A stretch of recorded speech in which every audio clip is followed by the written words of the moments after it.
check this out. So this is real-time translator earbuds. Now we backed these on Kickstarter about a year ago, right? And they were taking so long to turn up, we thought we'd been scammed, which has happened to me before on Kickstarter when I bought a smart wallet.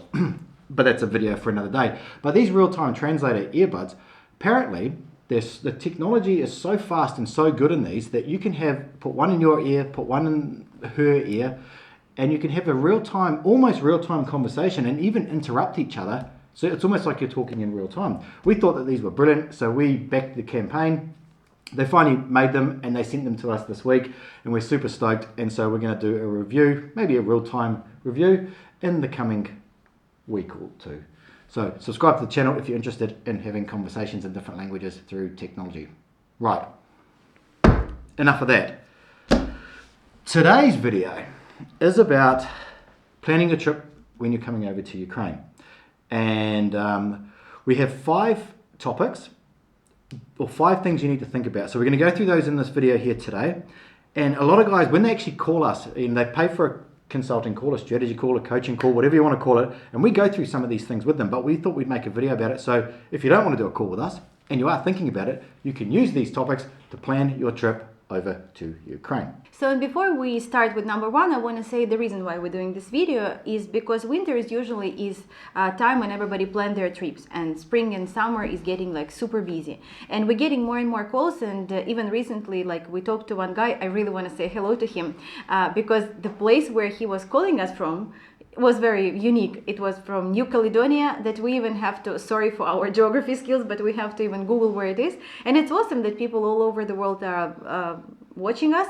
And so he's planning his trip to Ukraine, and other people are planning their first trip to Ukraine. So we thought it's very important to aware all of you to know, what to do and what not to do. So number 1 is you need to decide how you're going to do that.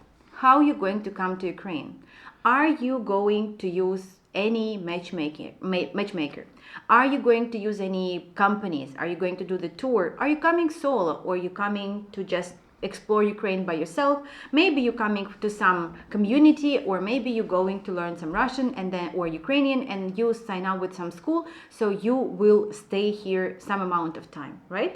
So this is the first point. Yeah, this is probably that's number 1. It is the first step. So you've got the idea in your head. You've decided that this is something that you want to go and do. So you have to decide, like, what is the strategy going to be?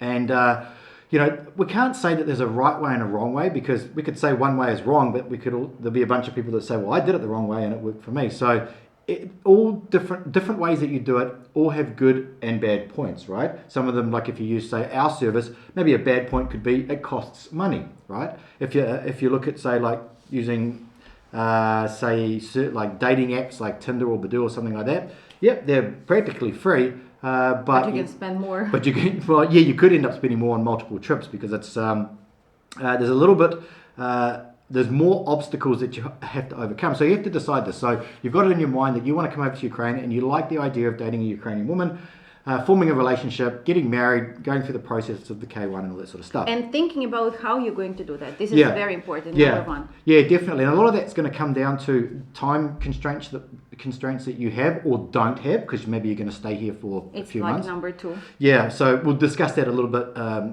in the next one. And then also with budget as well, like maybe people... And we will discuss that as well. Yeah. So these are all parts of it as well, but this is something you have to think about from the start. And and there's nothing wrong with this particular strategy here, which I think it's not a bad strategy. And we actually say this to a lot of the guys that call us, is that before you pay us, before you pay anyone else, why don't you just go over there, enjoy Ukraine, see the sights, book a place for a couple of weeks, and just see how you like it. Just go and do it yourself, because maybe you'll get lucky, maybe you won't. But just go and enjoy Ukraine. That's for the first trip, but you have to decide whether that's a good strategy for you. And it may come down to, I don't want to waste my time doing that. Yeah, I will really decide everything that I want to do. So think about that before you plan your trip. And the second point is that you need to know how long can you stay. So this kind of like all of our points will they're joined. Like they all go together. They all go together. It's not that you can think of one and not think about another. So how long can you stay? Some guys say that I want to stay only 1 week. So And then we say, okay, then this trip really should be just, trip where you explore Ukraine by yourself. Some guys saying that I want to come for your tour, so I'm going to stay for 2 weeks. That is like optimal. We recommend to stay, like we in general recommend to stay from 14 to 16 days if you're coming on a tour. So this is another thing. There are some guys who coming for 1 month and they want to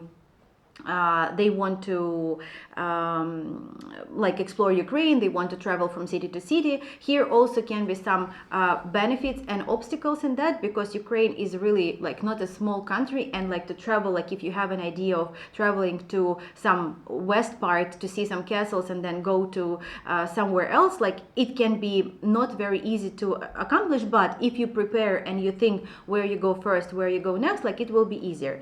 And another guys, they're like quite a lot of them, especially in summer, who are coming for 90 days. So 90 days is the maximum where you can stay in one stay.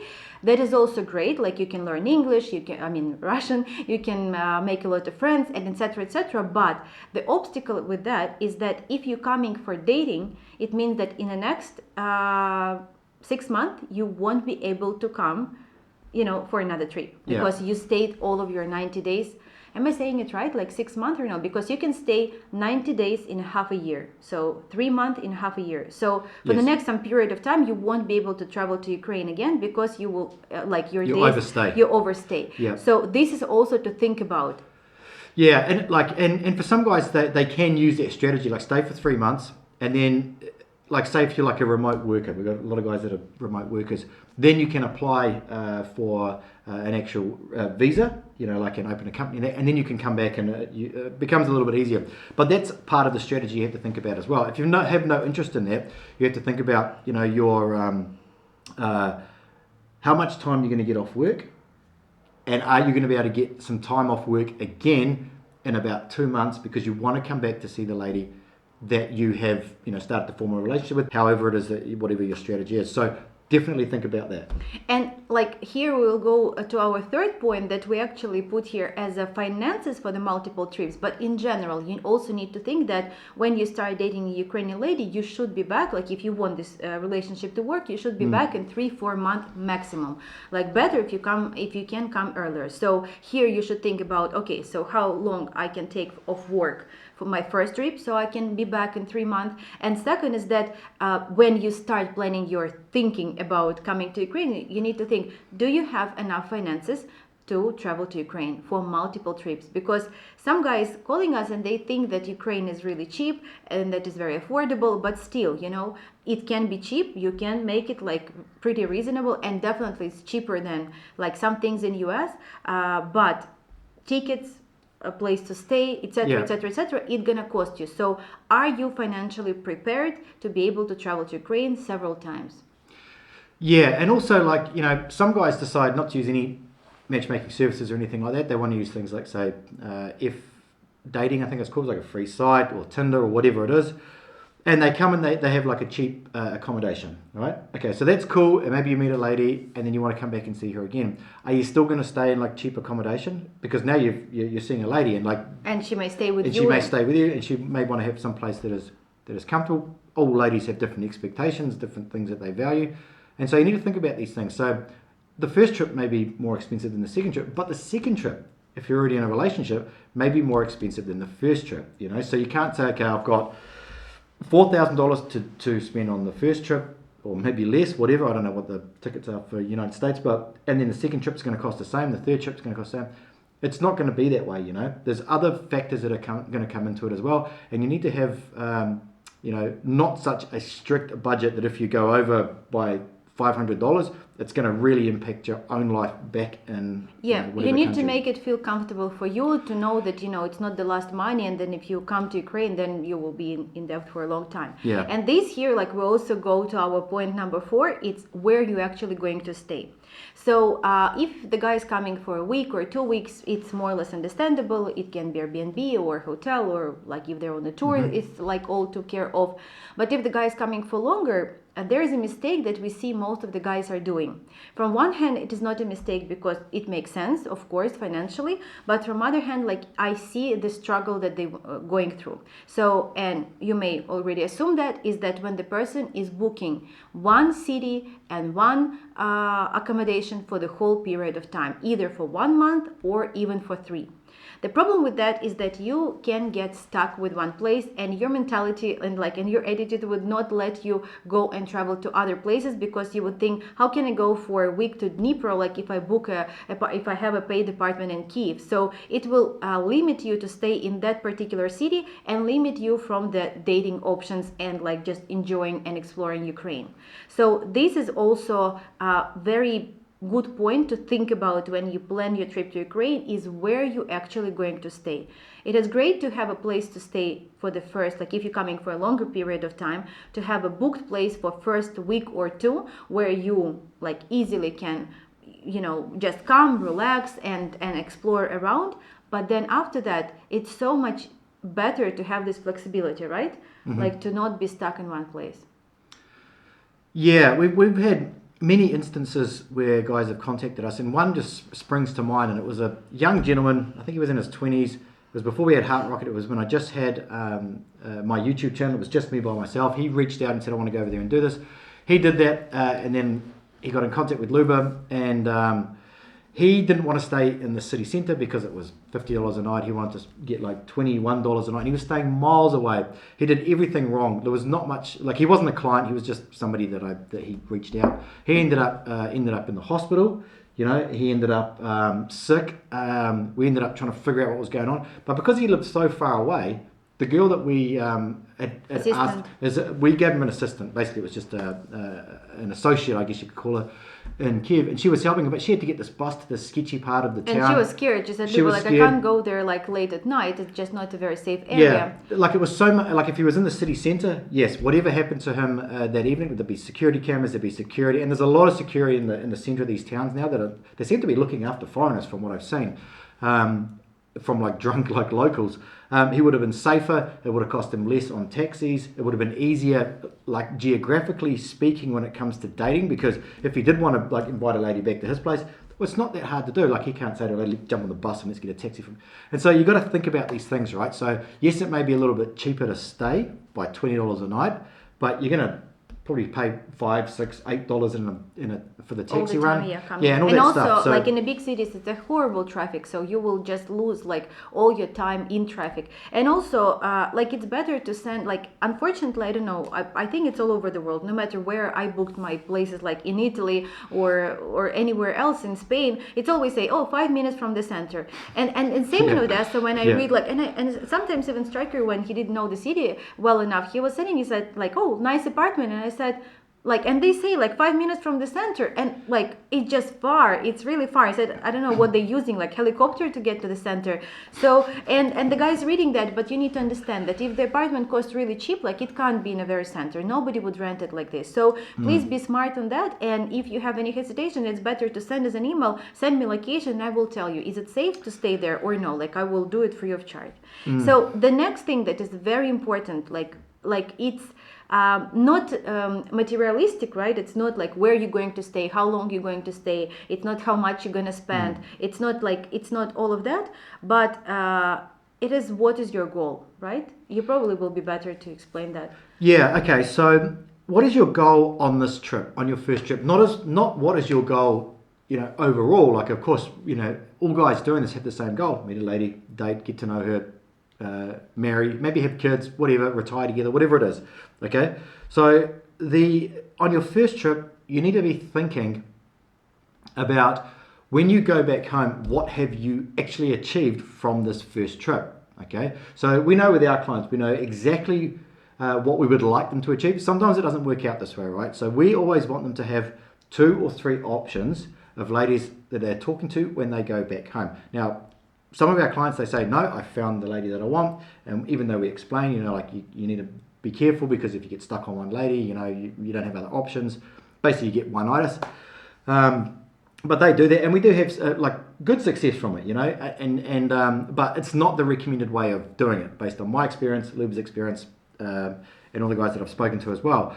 So the goal is that when you leave, what do you want to have? Do you want to be speaking with one lady that you're in a relationship with, that you're trying to form a strong bond with her, regardless of anything else, and go back home and then come back over to see her? Or is your first trip to come over to Ukraine, experience Ukraine as a whole, experience some culture, go visit some museums, some war museums, whatever it is that you're into, and when you leave, you have 2 or 3 options that you're going to stay in contact with.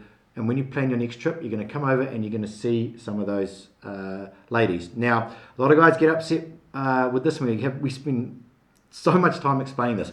When you leave Ukraine, you are not in a committed relationship. If you are talking to 2 or 3 ladies, you are not in a committed relationship, right? Neither is she. And she is not thinking that unless the relationship has gone to another level, aka you've had sex. Let's just call it what it is.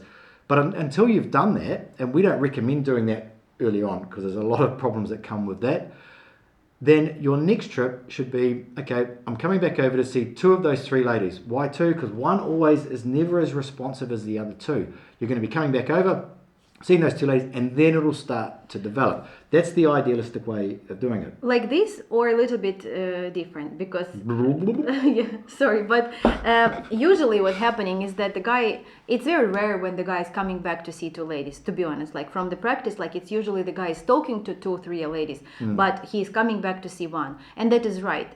Sometimes it doesn't work, and like he regretted, like the decision was made like impulsively or emotionally, but usually when the guys are leaving, they're feeling pretty bad, and we talk about this overwhelmed, like that he's talking to 2 or 3 ladies, but Striker is right. Like here is when the communication is going kind of down, because some people will really encourage the conversation and you will stay in touch for the rest of the time before you come back for the second trip, and some of the ladies will just like the communication will go down, it will not be that positive, there are not going to be much to share. So usually the guy is actually coming back to visit 1 lady. One stands out. Yeah, one stands out. Yeah, but communicating after the first trip, it's usually 2 or 3, and there is nothing to blame yourself. Like as Striker said, like if you're not in a committed relationship yet, then of course you should. What I'll do is I'll put a card up here that goes into it in a lot more depth.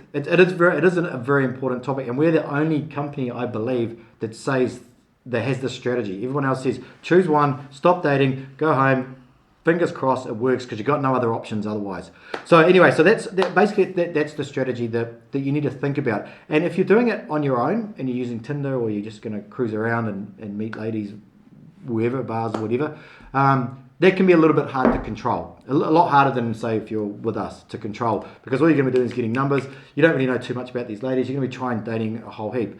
Usually when guys go over by themselves to do, like, say, what we call a solo mission, and we do have a package on our website called the Solo Mission, which is you get us in the background helping you if you get stuck, and you also get access to our course, which is about 50 odd videos, plus the blacklist of restaurants and all that sort of stuff. Check out the link down below. So all these topics that we have here can be actually like a separate topic for the video, but we just want to like cover it quickly for you to understand that if you are thinking, like if you're watching this video now and you're thinking about coming to Ukraine, should you do it or no, you need to think about like 5 things in a row. Like first thing is that how you're going to do that. Like you need to start either talking to some matchmakers, to some companies, or thinking like maybe reading about that or doing some research. Then you need to think about how long can you stay here, like according to your work, according to your family, maybe children or something like that. So you need to decide for yourself. You need to write down these 5 points and write it down. Then what about your finances?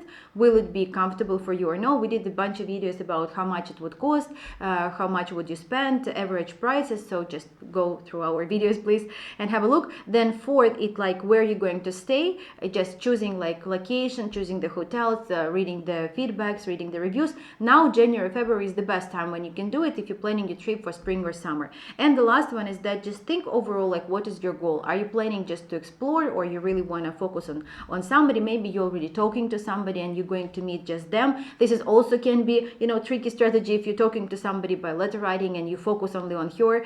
like unfortunately it may not go as well as you think. Won't. It won't. So like having multiple options. And anyway, like you always have us on the background.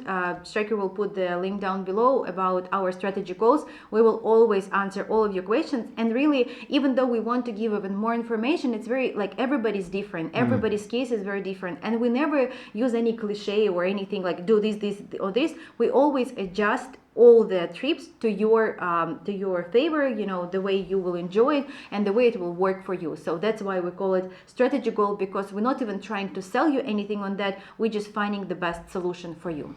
So we hope it was useful and you enjoyed it, and we see you next time. We'll see you in the next one.